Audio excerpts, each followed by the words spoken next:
Well, you can't stay at home forever. You've got to get out there, and being in a museum is actually a really good experience for the soul.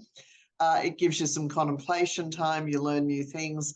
Kids love museums, especially natural history and culture museums like ours are renowned the world over for inspiring children to, get involved in science or get involved in history. And so they're wonderful places. I think they're more about the future than the past, actually. When we did surveys of kids, we said, what do you want to see in a museum of the future? And I thought they'd say, oh, I want digital this and screens saying this. No, they all said they wanted to see more real spiders, snakes, sharks, lizards, more of the real thing. And, the great thing about a museum is you can get up close and personal to those specimens that we've been collecting here for almost 200 years. The Australian Museum has recovered pretty well since the pandemic. We had planned to be closed anyway during that time, just completely coincidentally, because we were renovating the museum.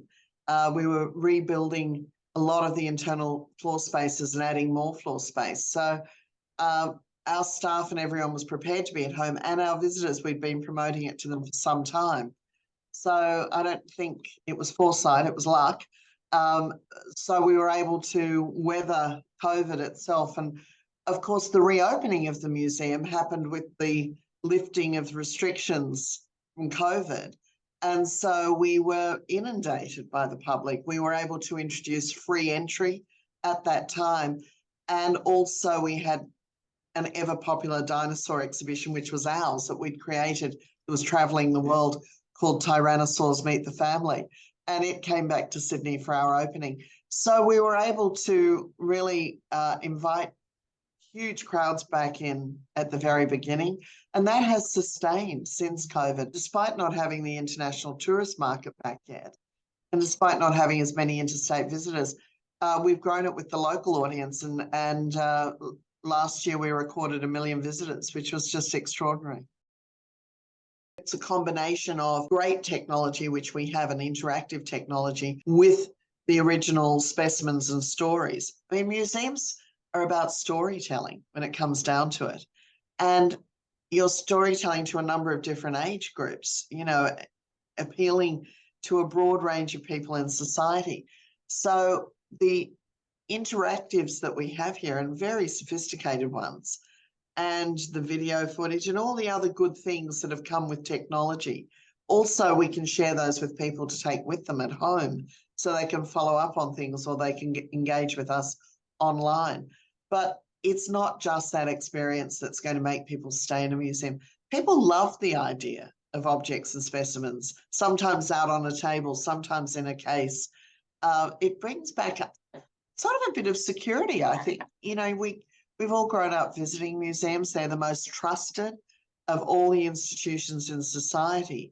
We don't have an axe to grind. What we're about is truth.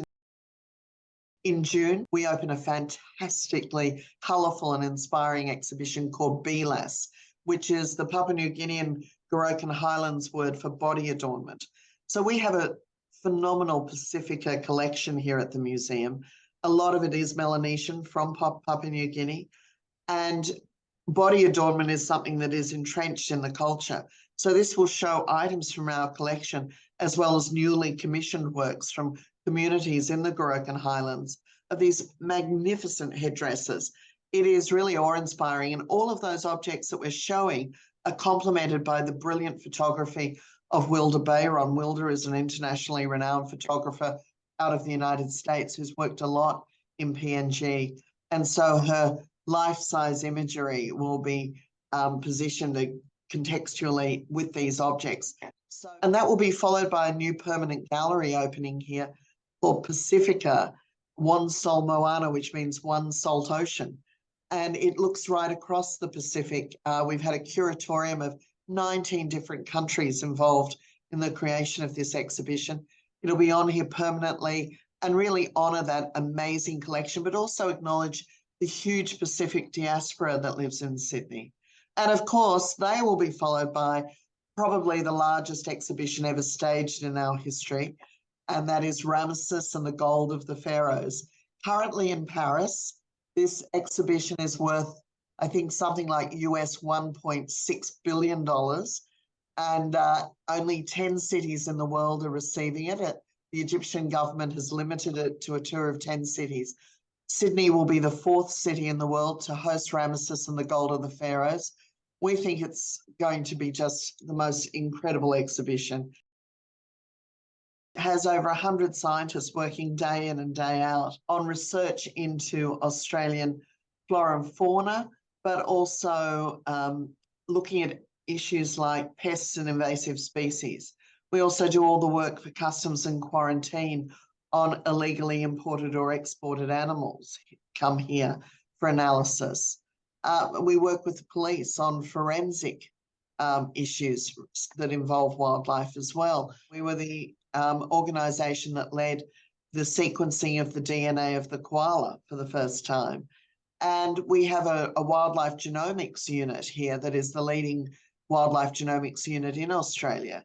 And we keep tissue samples of over 90,000 specimens for comparison purposes. You know, it's inspiring when you think of the work we do in science here, but yet most people just don't know about it. But every natural history museum in the world, whether if you've traveled and been to the Natural History Museum in London or the Smithsonian in Washington, DC, or the one in New York or the one in Berlin, wherever it might be, that we all do science. And in fact, science is fundamental to the work of a natural history museum that based on our collections. We were just part of a global study of all museums on a paper that was published in Science magazine, talking about the size and scope of the global collection. You know, there's 1.1 billion objects and specimens in natural history museums around the world in the 70 odd largest museums, and we're rated 35th in that rank. Our collection has over 22 million objects and specimens. It's the largest in the Southern Hemisphere. And so that collection underpins everything we do. And of course, it enables us to do some brilliant new exhibitions too.